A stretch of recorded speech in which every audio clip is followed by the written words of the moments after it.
ఖమ్మం జిల్లా కోర్టులో భూగర్భ జలాల పెంపునకు శ్రీకారం. Roof top rain water harvesting వ్యవస్థ ప్రారంభం. ఖమ్మం లీగల్ పర్యావరణ పరిరక్షణ ధ్యేయంగా ఖమ్మం జిల్లా కోర్టు ప్రాంగణంలో నూతనంగా ఏర్పాటు చేసిన roof top rain water harvesting వర్షపు నీటి సంరక్షణ వ్యవస్థను బుధవారం ఘనంగా ప్రారంభించారు. జిల్లా ప్రధాన న్యాయమూర్తి శ్రీ జి రాజగోపాల్ ముఖ్య అతిథిగా విచ్చేసి ఈ ప్రాజెక్టును ప్రారంభించారు.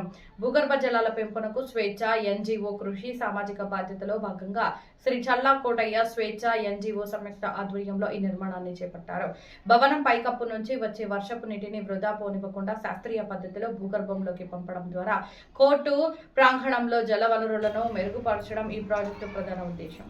ఈ కార్యక్రమంలో Khammam bar association president Edlapalli Ramesh గారు, జనరల్ సెక్రటరీ కొప్పుల రవికుమార్ గారు, తెలంగాణ బార్ కౌన్సిల్ సభ్యులు మందడపు శ్రీనివాసరావు గారు, bar association AC members, senior, junior మరియు మహిళా న్యాయవాదులు పాల్గొన్నారు. ఈ సందర్భంగా జిల్లా ప్రధాన న్యాయమూర్తికి స్వేచ్ఛ స్వచ్ఛంద సేవా సంస్థ సభ్యులు ప్రత్యేక ధన్యవాదాలు తెలియజేశారు.